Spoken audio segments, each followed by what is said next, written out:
micromeritics and powder rheology. Hello, good evening.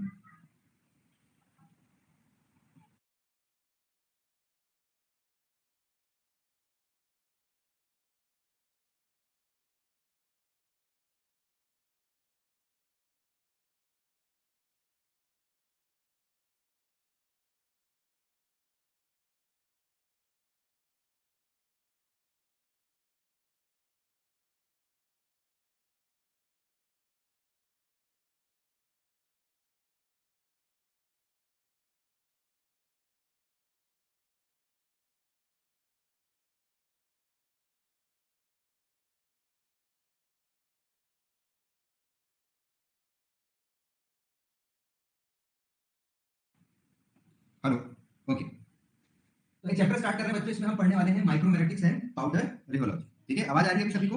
आवाज आ रही है? ओके। लैपटॉप वाला नहीं हो पाएगा, आज थोड़ा एडजस्ट कर लो, मोबाइल से चला लो। ठीक है, ओके। इधर ध्यान दो।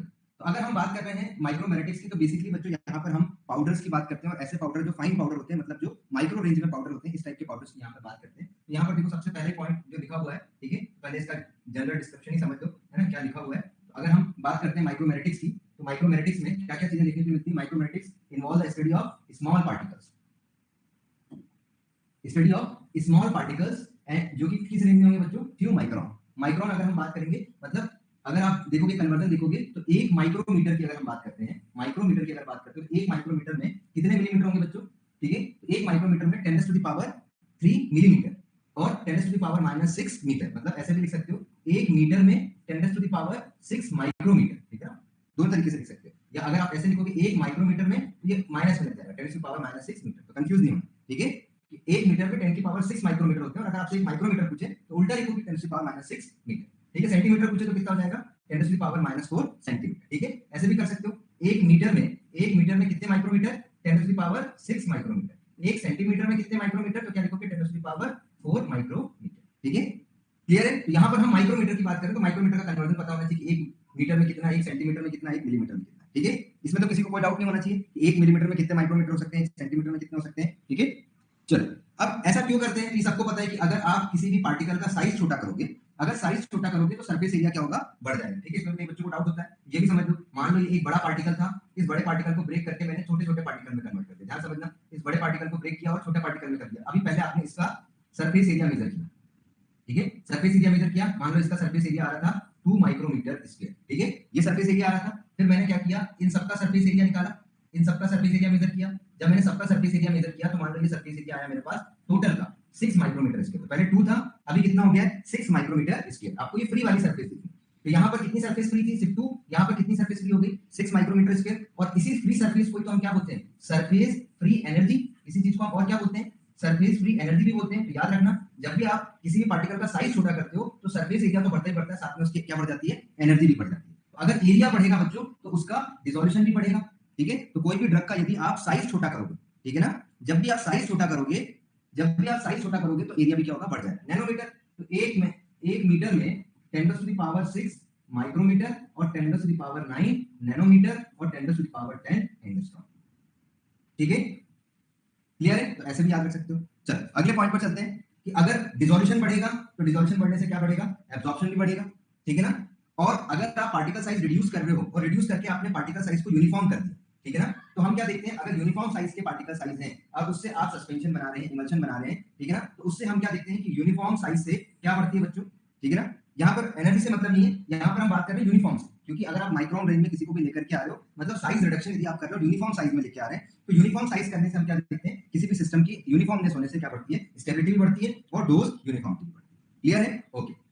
तो ये तो हो गई बात कि क्यों हमको माइक्रोमेरिटिक्स पढ़नी चाहिए। अब बेसिकली इस माइक्रोमेरिटिक्स में हम पढ़ने वाले क्या है? तो ये इस पूरे चैप्टर में हम सिर्फ दो चीजों के बारे में पढ़ने वाले हैं, फंडामेंटल प्रॉपर्टी और ड्राइव प्रॉपर्टी। ठीक है, यही है इस चैप्टर का पूरा, ठीक है ना, डिस्क्रिप्शन। ठीक है, इस पूरे चैप्टर में हम क्या पढ़ेंगे? We will study about the two properties, fundamental properties and derived property. अब पहले यहाँ पर समझो, ठीक है ना, तो ये किताबों में ऐसा लिखा है इसलिए मैंने एज इट इज दे दिया, लेकिन मैं इसको यहाँ पे चेंज कराऊंगा। तो आपके अगर मॉड्यूल में भी ऐसा दिया है तो उसको भी चेंज करना है, इसलिए मैंने चेंज नहीं किया जानबूझ के। और अगर कहीं बुक में लिखा तो उसको भी चेंज करके जैसा मैं बता रहा हूँ उस टाइप से करना। अब पहले कॉन्सेप्ट समझो, फंडामेंटल क्या होता है और ड्राइव क्या होती है। फंडामेंटल का मतलब होता है बच्चों इनबिल्ट प्रॉपर्टी, ठीक है ना, जो सबसे मिनिमम और बेसिक प्रॉपर्टी होगी। जैसे बॉडी का सबसे छोटा पार्ट क्या है? सेल। ठीक है ना। अब सेल से टिश्यू बन सकता है, ऑर्गन बन सकता है, ठीक है ना, पूरा ऑर्गन सिस्टम बन सकता है। लेकिन अगर आपसे पूछा है कि सबसे फंडामेंटल चीज क्या है, फंडामेंटल यूनिट ऑफ लाइफ क्या है, तो सेल है, उससे छोटा कुछ नहीं होगा।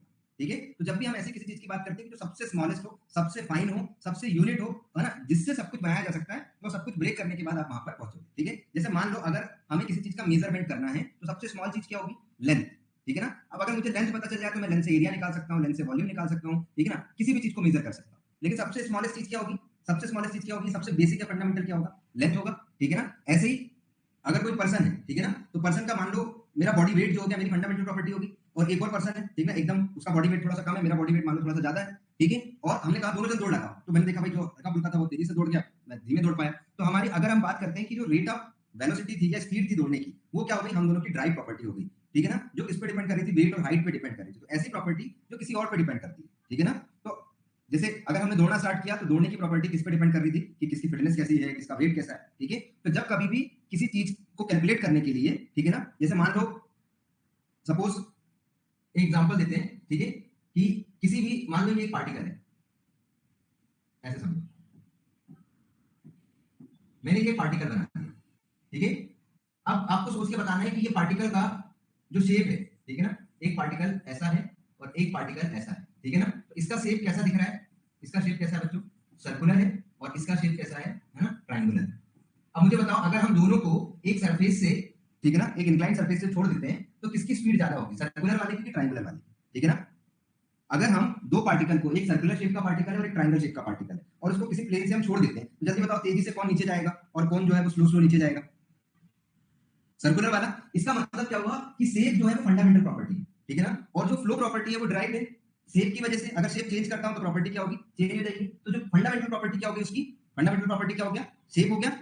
और जो फ्लो हुआ, ठीक है ना, जो फ्लो प्रॉपर्टी आई, ठीक है ना, ये जो फ्लो प्रॉपर्टी आई बच्चों, ये फ्लो प्रॉपर्टी आई, ये क्या होगी, ये ड्राइव प्रॉपर्टी होगी। याद रखना, ये शेप क्या होगी, फंडामेंटल होगी। This shape is called fundamental property, क्योंकि अगर शेप चेंज करूंगा तो फ्लो प्रॉपर्टी चेंज हो जाएगी। ठीक है, ऐसे ही समझो अगर हम क्या देखते हैं, बड़े पार्टिकल हैं, ठीक है ना, बड़े पार्टिकल हैं और एक जगह छोटे छोटे पार्टिकल हैं। तो अगर हमारे पास बड़े बड़े पार्टिकल हैं, मैं अगर अरेंज करूंगा, ठीक है, इस टाइप से अगर मैं अरेंज करूंगा, ऐसे हम पार्टिकल को सपोज अरेंज करते जा रहे हैं, तो यहां सोच के बताओ, एक जगह छोटे पार्टिकल अरेंज किया मैंने, एक जगह बड़े पार्टिकल अरेंज किया, तो पार्टिकल के बीच में जो खाली स्पेस होता है इसको हम बोलते हैं वाइड, या इसी से बन के आता है पोरोसिटी। तो अगर मैं छोटे छोटे पार्टिकल को अरेंज, एक बड़े पार्टिकल को अरेंज करता हूं, एक बार छोटे पार्टिकल को अरेंज करता हूं, तो सोच के बताओ वाइड किसमें ज्यादा होगी और वाइड किसमें कम होगी। ठीक है ना, इसको ए दे देता हूं, इसको बी देता हूं, जल्दी बताओ वाइड किसमें ज्यादा होगी या किसमें कम होगी। ठीक है, वाइड स्पेस किसमें ज्यादा या कम होगा। तो ऑब्वियसली आपको समझ में आएगा कि जो बड़े पार्टिकल हैं, ठीक है ना, जिनका साइज बड़ा है, ठीक है ना, जिसका साइज बड़ा है उसका वाइड छोटा होगा, जिसका साइज कम है उसका वाइड कम होगा। तो मैंने क्या देखा, साइज के चेंज करने से सरफेस एरिया चेंज हो रहा है, साइज के चेंज करने से वाइड चेंज हो रही है, साइज के चेंज करने से क्या चेंज हो रहा है, पोरोसिटी चेंज हो रही है। ठीक है, तो ये जो होती है ये एक्चुअल में इनको हम कहते हैं शेप, साइज, वेट। ठीक है, these are the fundamental property. इसको क्या बोलते हैं बच्चों, फंडामेंटल प्रॉपर्टी बोलते हैं, जो उसकी खुद की प्रॉपर्टी होती है। ठीक है ना, फिर जिस प्रॉपर्टी से आप किसी और चीज को निकाल सकते हो, ठीक है ना, जैसे पार्टिकल का शेप फंडामेंटल प्रॉपर्टी होगी, ठीक है ना, पार्टिकल का नंबर फंडामेंटल प्रॉपर्टी हो सकता है, साइज फंडामेंटल प्रॉपर्टी हो सकता है। ठीक है, सरफेस एरिया को मत रखना, क्योंकि क्या होता है एक पार्टिकल का अगर आपने लेंथ इंटू लेंथ कर दे, ठीक है ना, तो लेंथ इंटू लेंथ करेंगे तब एरिया निकल के आएगा। ठीक है, तो एरिया जो है वो किस पे डिपेंड कर रहा है, लेंथ पे डिपेंड कर रहा है। मान लो मेरे पास एक पार्टिकल ऐसा है, ठीक है ना, और एक पार्टिकल ऐसा है। अगर मैं यहां पर लेंथ इंटू ब्रीथ कर रहा हूं तो एरिया कुछ और आएगा, यहां पर लेंथ इंटू ब्रीथ कर रहा हूं तो एरिया कुछ और आएगा। ठीक है, तो यहां पर हम क्या देख रहे हैं, लेंथ जो है ये फंडामेंटल है, एरिया क्या हो रहा है बच्चों, चेंज हो रहा है। तो इसलिए एरिया को फंडामेंटल में नहीं रखना, ज्यादातर किताबों में एरिया को कहां पे रखा है, फंडामेंटल में। आप इसकी जगह किसको रखोगे, लेंथ को रखोगे। ठीक है ना, उसकी लेंथ हो सकती है, उसका साइज हो सकता है, उसका हाइट हो सकता है, उसको आप रखोगे फंडामेंटल में। ठीक है, क्योंकि अगर मैं लेंथ चेंज करूंगा किसी चीज का तो उसका एरिया चेंज हो सकता है, उसका वॉल्यूम जो है वो चेंज हो सकता है। ठीक है, मॉड्यूल नंबर बता दो सर।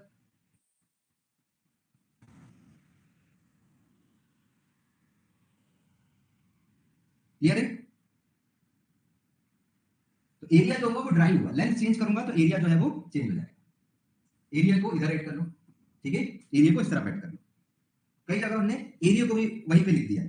ठीक है, लेकिन कॉन्सेप्ट कभी भी एरिया को, क्योंकि अगर फंडामेंटल चीज है तो किसी के चेंज करने पर, लेंथ के चेंज करने पर अगर एरिया चेंज हो रहा है मतलब area is depend on the length. ठीक है, ओके। पार्टिकल का नंबर जो है, ठीक है ना, नंबर अपने आप में एक प्रॉपर्टी है। ठीक है, वैसे कोई इसको फंडामेंटल नहीं है तो काउंट है।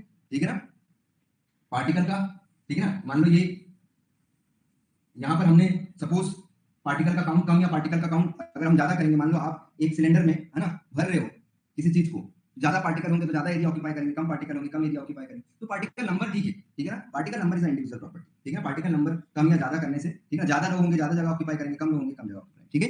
चलो, तो फंडामेंटल और ड्राइव प्रॉपर्टी में बस एक डिफरेंस ये होता है कि जो ड्राइव प्रॉपर्टी होती है वो डिपेंडेंट होती है, फंडामेंटल प्रॉपर्टी जो होती है वो इंडिपेंडेंट होती है, मतलब ये किसी और पे डिपेंड नहीं करती। इनमें बेसिक डिफरेंस क्या है, ये इंडिपेंडेंट होती है और ये डिपेंडेंट होती है, ठीक है ना। ये क्या होती है बच्चों, ये डिपेंडेंट प्रॉपर्टी है, ये डिपेंड करती है किस पे, फंडामेंटल। फंडामेंटल किसी पे डिपेंड नहीं करती, ठीक है ना। मेरी जो हाइट है वो मेरी फंडामेंटल प्रॉपर्टी है, ठीक है ना। अब इस हाइट की वजह से मैं कितना ऊपर तक, ठीक है ना, किसी ऑब्जेक्ट को टच कर सकता हूँ, ये ड्राइव प्रॉपर्टी है। मेरा बॉडी वेट, ठीक है, मेरी पर्सनालिटी मेरी फंडामेंटल प्रॉपर्टी, इसकी वजह से मेरी स्पीड क्या होगी, मेरी ड्राइव प्रॉपर्टी, ठीक है। चलो, तो हम इस पूरे चैप्टर में ये पढ़ने वाले बच्चों, what are the fundamental properties, what are the derived properties, ठीक है। तो फंडामेंटल प्रॉपर्टीज में सबसे पहली प्रॉपर्टीज है ना, इसको हम यहाँ से कैंसिल कर चुके हैं। तो सबसे पहली फंडामेंटल प्रॉपर्टी क्या है, पार्टिकल साइज। तो हम क्या पढ़ेंगे, पार्टिकल साइज। किताबों में स्टार्ट पार्टिकल साइज से किया, ठीक है ना, उसने यहां बस लिख दिया स्टार्ट यहीं से किया पार्टिकल साइज, ठीक है। तो इसलिए इसको करेक्ट करना। हाँ, लेंथ में चेंज करोगे तो लेंथ एक प्रॉपर्टीज है, ठीक है ना। अब ये लेंथ है, इस लेंथ में चेंज करोगे तो क्या होगा, लेंथ का लेंथ ही होगा ना, ठीक है ना। लेंथ में चेंज करोगे तो लेंथ ही होगा, लेकिन अगर मैंने इस लेंथ में चेंज कर दिया तो इससे बनने वाली चीज का एरिया चेंज हो जाएगा, ठीक है। लेंथ को छोटा या बड़ा करने से क्या बोलोगे, शॉर्ट लेंथ लॉन्ग लेंथ, ठीक है ना। लेंथ को लेंथ ही बोलोगे, भी कुछ और चेंज नहीं हुआ। लेकिन अगर मैंने लेंथ चेंज किया तो एरिया क्या हो जाएगा, चेंज हो जाएगा, ठीक है ना। तो लेंथ की वजह से एरिया चेंज हो रहा है। चलो, अब सोचोगे तो समझ में आ जाएगा। ओके, लेंथ में रेडियस नहीं आती है, ठीक है ना। रेडियस तो किसी शेप की प्रॉपर्टी है, स्फेरिकल शेप को मेजर करना है तो यहाँ पर भी हम क्या करेंगे, उसकी हाफ लेंथ को मेजर करेंगे, उसको हम रेडियस नाम देंगे, ठीक है। वो भी लेंथ ही मेजर कर लो, ठीक है ना। तो डेंसिटी ड्राइव प्रॉपर्टी में आएगी, पोरोसिटी ड्राइव में आएगी, डेंसिटी ड्राइव में आएगी, बल्कीनेस आएगी, वॉल्यूम आएगा, फ्लो आएगा, ये सब किसमें आएगी, ड्राइव प्रॉपर्टी। तो अब हम सबसे पहले पढ़ने वाले हैं बच्चों, ठीक है। सबसे पहले किस क्या पढ़ने वाले हैं, तो ये इधर लिखा है, जो ड्राइव वाली है वो सब यहाँ पे लिखी हुई है। अब हम सबसे पहले पढ़ने वाले हैं व्हाट इज पार्टिकल साइज। तो अब यहाँ पर दो तीन चीजें हैं बच्चों जो कंसीडर करके चलनी है, ठीक है। तो सबसे पहले उसने क्या कहा है कि हम जब भी फार्मास्यूटिकल इंडस्ट्री में किसी भी पाउडर की बात करेंगे तो हमको जब भी किसी चीज को एक्सप्रेस करना है तो आपको कोई ना कोई मैथमेटिकल टर्मिनोलॉजी का यूज करना है, ठीक है ना। सरफेस एरिया को रख तो दिया, यहाँ पे लिखो। मैंने अभी कितनी बार बोल दिया, तुम लोग किसी के ध्यान से नहीं सुनते, यहाँ पे लिखो सरफेस एरिया। बोल तो दिया, मैंने लिखा भी दिया, वहां से कट करके लिख भी दिया, फिर भी गाड़ी में अटकी, ठीक है। चलो, पार्टिकल साइज, ठीक है। तो पार्टिकल साइज में अब यहाँ पे याद रखना कि अब हम पार्टिकल साइज में हम किसकी बात कर रहे हैं, फार्मास्यूटिकल ग्रेड ऑफ पाउडर की। तो उसने क्या कहा है कि उसने कहा है कि इसको हमेशा आपको एक्सप्रेस करना है रेडियस और डायमीटर से, और अगर रेडियस और डायमीटर में भी पूछे तो डायमीटर का यूज करना है, ठीक है। चलो, तो किसमें एक्सप्रेस कर सकते हो, either you can express in radius और डायमीटर, और ज्यादातर टाइम हम क्या यूज करेंगे, डायामीटर यूज करेंगे, ठीक है ना। तो सबसे ज्यादा एक्यूरेट क्या हो गया, diameter. Particle size for the pharmaceutical product या pharmaceutical substance is expressed by diameter, ठीक है। तो अगर दोनों ऑप्शन दे दिया तो रेडियस डायमीटर दोनों करना है, ठीक है। चलो, सेकंड चीज याद रखना कि साइज ऑफ द पार्टिकल, अगर मैंने कहा कि बच्चों कौन सी, क्योंकि देखो अलग अलग टर्म्स हो सकती थी, आप रेडियस में भी मेजर कर सकते हो, डायमीटर में भी मेजर कर सकते हो, आप चाहो तो सर्कमफेरेंस में भी मेजर कर सकते हो, आप चाहो तो अगर कोई दूसरा शेप कंसीडर करते हो तो टेंजेंट में भी मेजर कर सकते हो, ठीक है। लेकिन हमने क्या कंसीडर किया बच्चों, ठीक ना। तो आपको क्या याद रखना है, हमने क्या कंसीडर किया है कि किसी भी पार्टिकल का साइज यदि बताना है तो हमें उस पार्टिकल का डायमीटर निकालना है, ठीक है। ओके, एक चीज दिमाग में रख लेना है कि हमें हमेशा पार्टिकल साइज एक्सप्रेस करना है in the terminology of diameter. आप जब भी देखोगे तो कौन सा वर्ड आएगा, डायामीटर, ठीक है। अब उसने बोला है कि surface diameter, volume diameter, projected diameter, तो अलग अलग तरीके से आप चीजों का डायमीटर निकाल सकते हैं। अब कैसे निकालते हैं, ठीक है, इसका ये पहले छोटा सा कॉन्सेप्ट समझो, ठीक है। मान लो आपको सरफेस डायमीटर निकालना, ठीक है, कैसे निकालेंगे इसको समझो। अब अगर मान लो सपोज आपको सरफेस डायमीटर निकालना,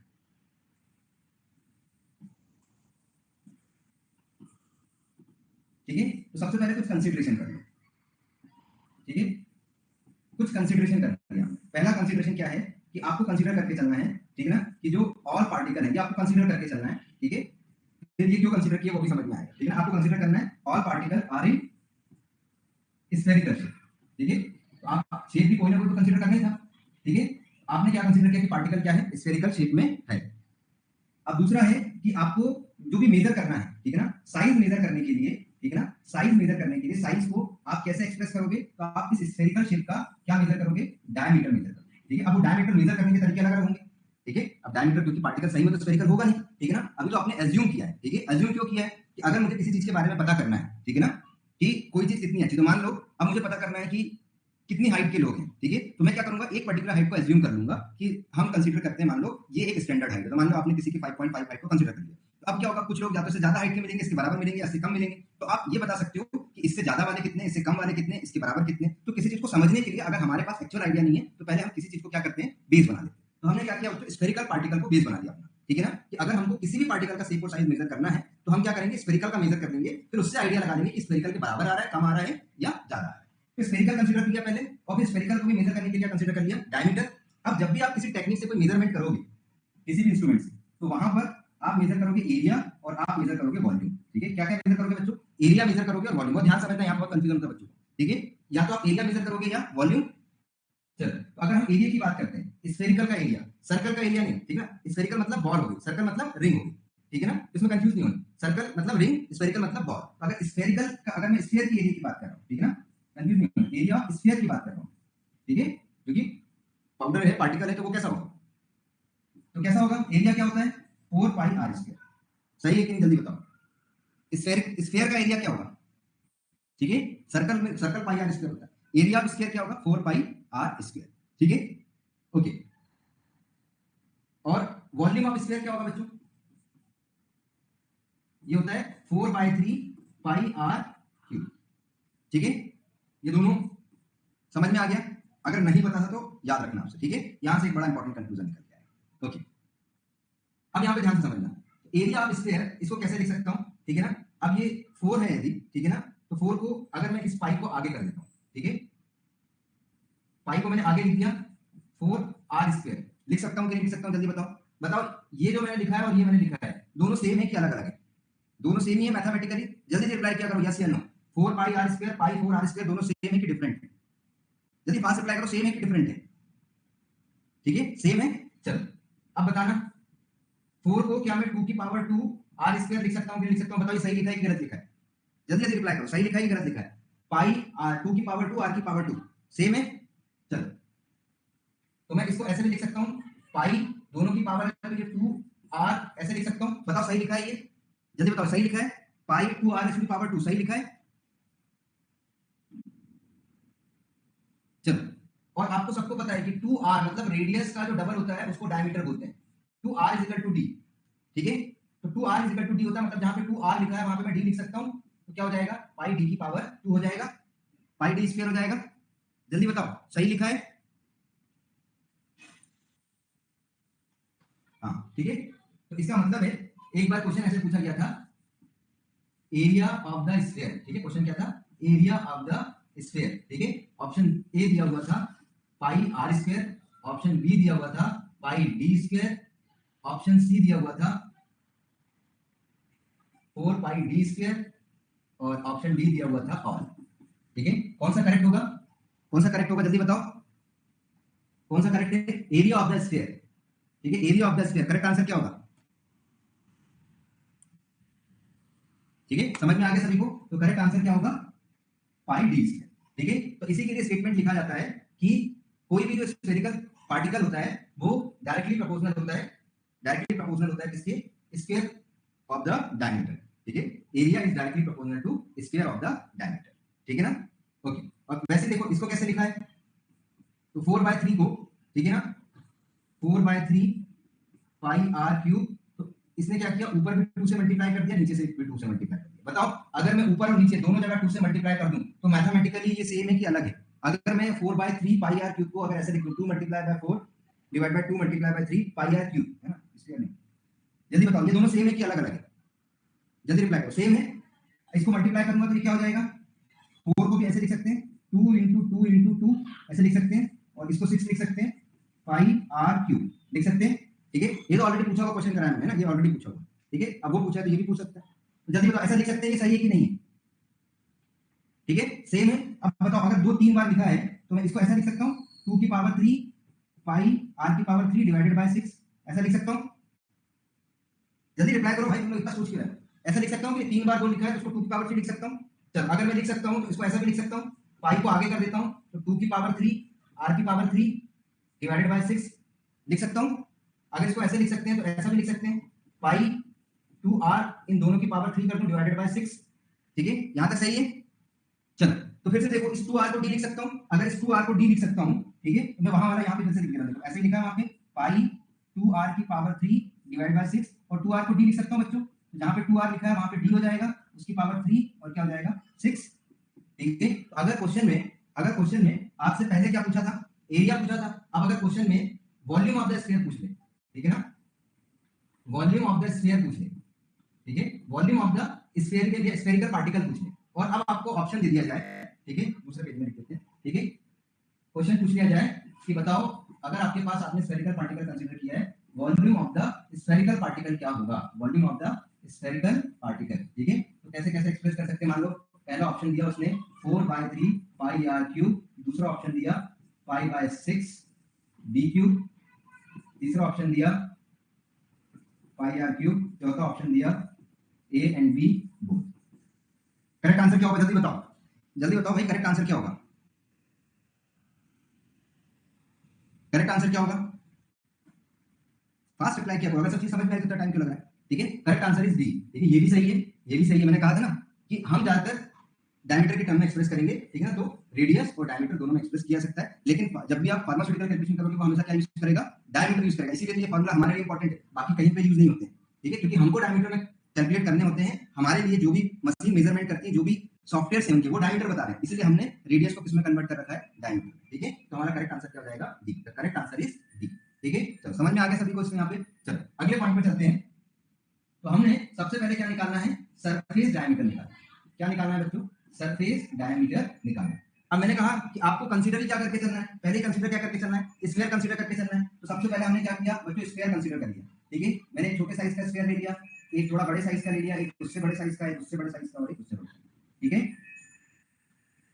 चलो तो मैंने पहले अभी स्टैंडर्ड ले लिया ना, स्फीयर ले लिया मैंने, ठीक है, अब सपोज मैंने क्या देखा, अगर इस साइज के छोटे साइज के पाउडर को मान लो मैं किसी सिलेंडर में मैंने भर दिया, ठीक है, अलग अलग साइज के पाउडर थे और इनको मैंने एक सिलेंडर में क्या किया, भर दिया, ठीक है, और मैं क्या कर रहा हूँ बच्चों, यहाँ पर हम एक एयर पास कर रहे हैं, भरने के बाद हम क्या कर रहे हैं, एयर पास कर रहे हैं, तो वो एयर क्या होगी, पार्टिकल के चारों तरफ एब्जॉर्ब होगी और वो बताएगी कि कितना एरिया है यहाँ पर। अब मान लो इसका एरिया आया 10, ठीक है ना, इसका मान लो 100 आया, सरफेस एरिया इसका निकाला, ठीक है, इसका मान लेते हैं 80 आया, इसका मान लेते हैं 60 आया, इसका मान लेते हैं 40 आया, इसका मान लेते हैं 20 आया, अलग अलग हमारे पास साइज के एरिया आ गए, ठीक है, तो छोटे साइज के पार्टिकल भरूंगा तो ज्यादा एरिया आएगा, बड़ा का भरूंगा तो कम एरिया आएगा, ठीक है, तो अभी आपके पास एक स्टैंडर्ड आ गया, ठीक है, तो यहाँ पर मान लेते हैं हम साइज लिख देते हैं कि हमने 1 माइक्रोन के, 2 माइक्रोन के, 3 माइक्रोन के, 4 माइक्रोन के, 5 माइक्रोन के, ठीक है ना, भरे थे और हमको एरिया देखने के लिए मिला, अलग अलग एरिया देखने के लिए मिला, ठीक है, तो जैसे 1 माइक्रोन में 100 देखने को मिला, तो ये मान लेते हैं इस टाइप से हमारे पास एक ग्राफ, ठीक है बच्चों।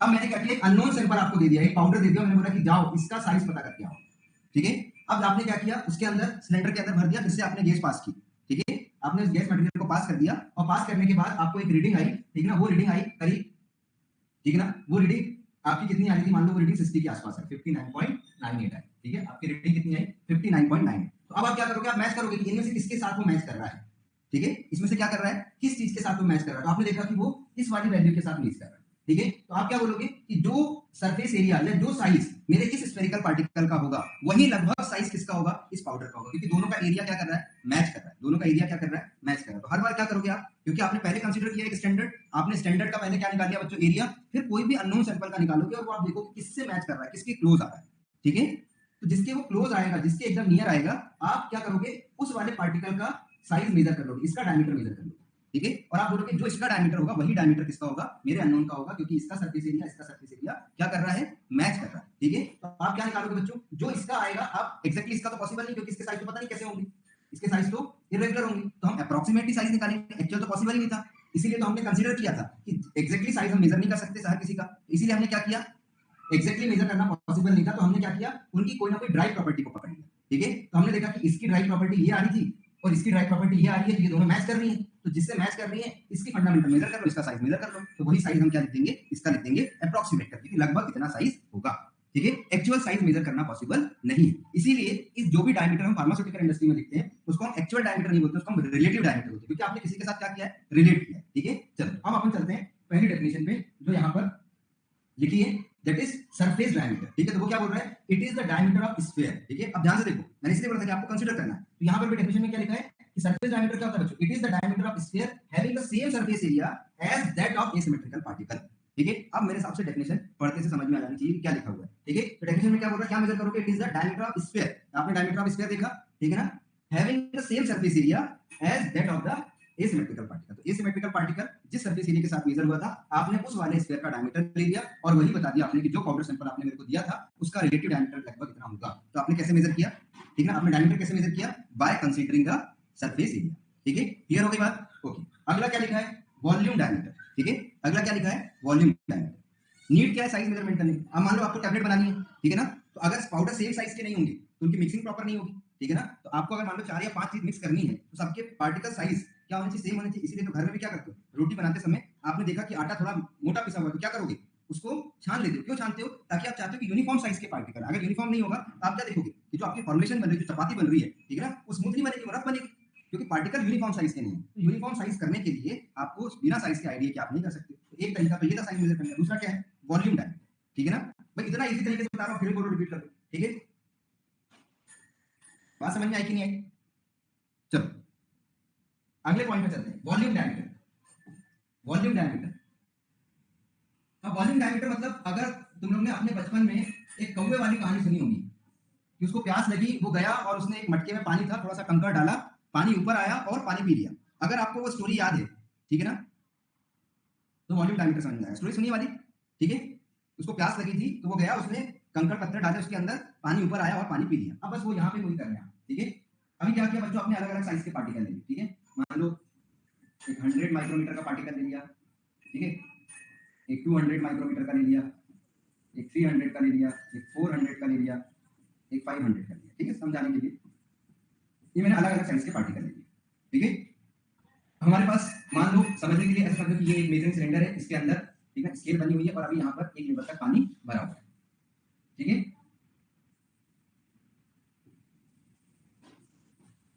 अब आप देख रहे हैं कि अगर मैं मान लेते उसके नंबर फिक्स रखना है, ठीक है, आपको वेट फिक्स रखना है कि 1 ग्राम पाउडर ऐड करना है, तो 100 माइक्रोमीटर वाला भी 1 ग्राम ऐड कर दो, तो इसको भी 1 ग्राम ऐड कर दो, इसको भी 1 ग्राम ऐड कर दो, इसको भी 1 ग्राम, इसको भी, ठीक है? अब आप देख रहे हो कि कितना वॉल्यूम ऑक्यूपाई कर रहा है, ठीक है? तो आपने देखा कि भाई पहले ये मान लो 10 ml पे था, इसको ऐड करने पे 12 ml पे आ गया, तो आपको यहाँ से क्या आइडिया मिल जाएगा?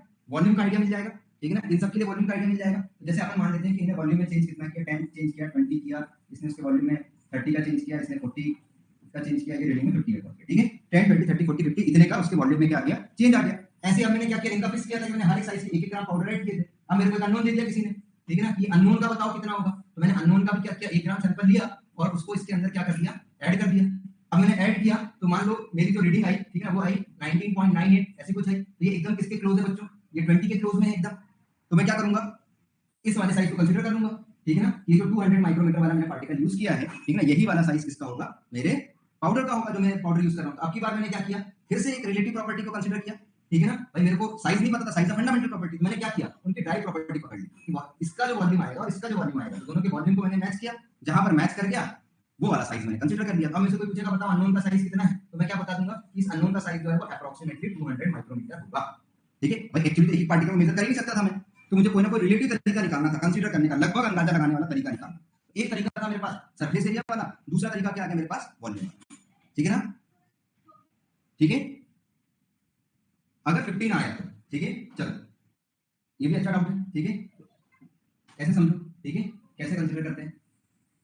मान लो ये हमारे पास साइज है, ठीक है, ध्यान से समझना, 10 20 30 40 50, ठीक है,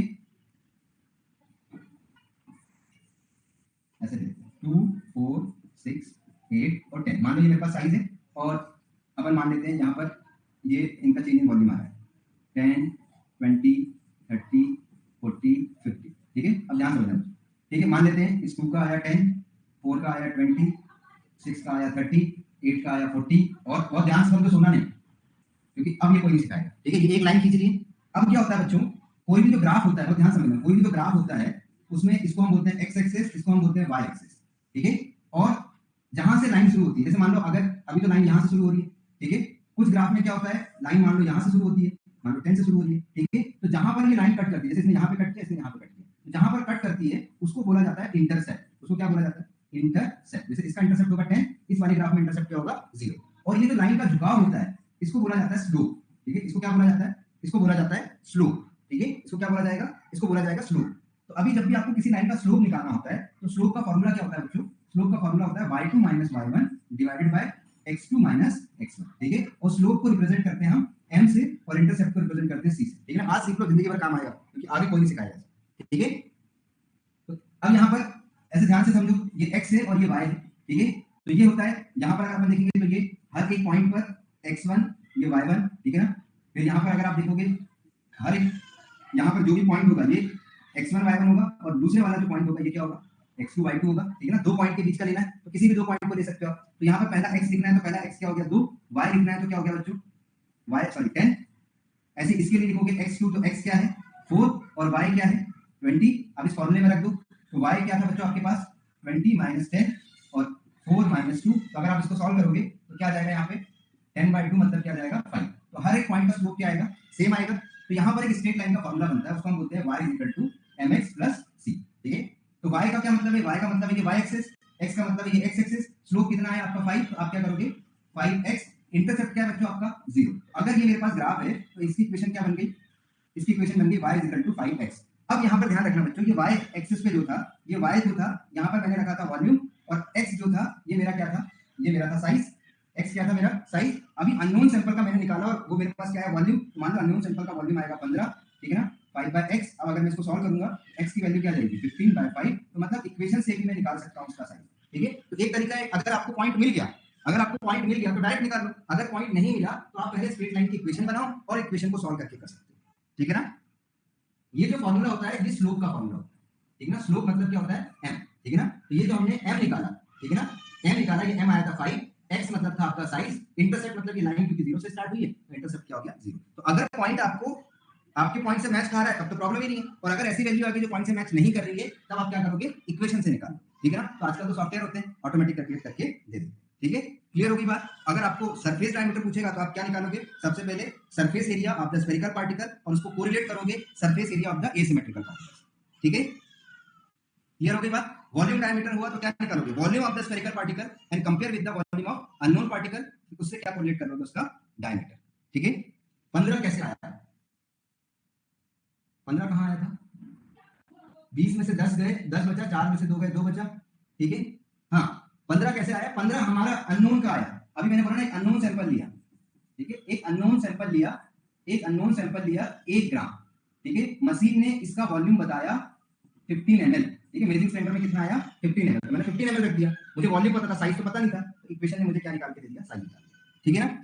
अरे क्वेश्चन नहीं आ सकता, एक बच्चे ने किसी ने डाउट पूछा था, ठीक है, इसलिए मैंने एक्सप्लेन कर दिया। ये तुम जब एमकॉम वगैरह करने जाओगे तब बहुत काम आएगा, जो आपको बताएगा, ठीक है। ये सारी चीज तुमको बी फार्मेसी में जब फर्स्ट ईयर में पढ़ाई जाती थी, एक सब्जेक्ट रखा जाता था मैथ्स का, अब तुमने उस समय कभी पढ़ी नहीं होगी, ठीक है ना। ये सब वहां पे पहले आ चुका है तुमको, अब उस समय तुमने कभी पढ़ा नहीं है हमारे लिए क्या काम का, हमारे लिए कहाँ जिंदगी में यूज होता है, यहाँ पे यूज होता है साइड निकाल, ठीक है। क्लियर है बात। जीरो क्यों, क्योंकि ये लाइन जहां से शुरू होती है वहां से, तो ये सबसे पहले ग्राफ कहां शुरू होगा 0 आएगा, फिर 1 आएगा, फिर 2 आएगा, तो जहां से लाइन शुरू होगी वहीं से लोगे। मैंने मतलब अगर लाइन यहां से शुरू होती तो 10 लेता, तो जहां से मेरी लाइन शुरू होगी वो लोगे। अगर ऊपर से होती तो यहाँ पे सी की वैल्यू 0 नहीं रखते, 10 रखता, ठीक है।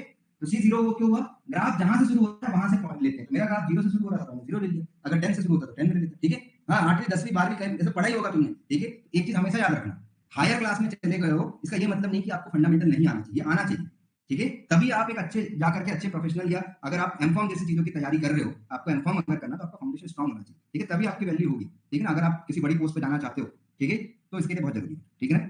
y2 y1 कैसे लूंगा, कोई भी 2 पॉइंट लेना होता है। अगर आपने ये दोनों पॉइंट लिया तो ये y1 होगा, ये y2 होगा। अगर इन दोनों में लेते तो ये पहला बन जाता है। आपको सिर्फ 2 पॉइंट लेने हैं, कोई भी 2 पॉइंट लोगे तो जो पहला पॉइंट होगा वो y1 होगा, जो दूसरा होगा वो y2 होगा। सब में आंसर सेम ही आएगा। मान लो ये दोनों पॉइंट ले लेते, ठीक है, मान लो ये दोनों पॉइंट ले लेते, तो यहाँ पर इसको x1 y1 लिख देता, इस वाले पॉइंट को x2 y2 लिख देता। तो x1 6 था, y1 30 था, यहाँ पर 8 है और यहाँ पे 40 है। यहाँ पे भी करके देख लो, 40 - 30 8 - 6 सॉल्व करके देखो। तो अगर स्ट्रेट लाइन है तो स्लोप हमेशा सेम ही आएगा, कोई भी 2 पॉइंट के बीच का डिफरेंस सेम ही आएगा, ठीक है। चलो बाकी फिर नेक्स्ट में देखेंगे। स्लोप हमेशा 2 पॉइंट के बीच में मेजर होता है। चलो एक तो तुम लोग के बड़े मजेदार डाउट आ रहे हैं ना,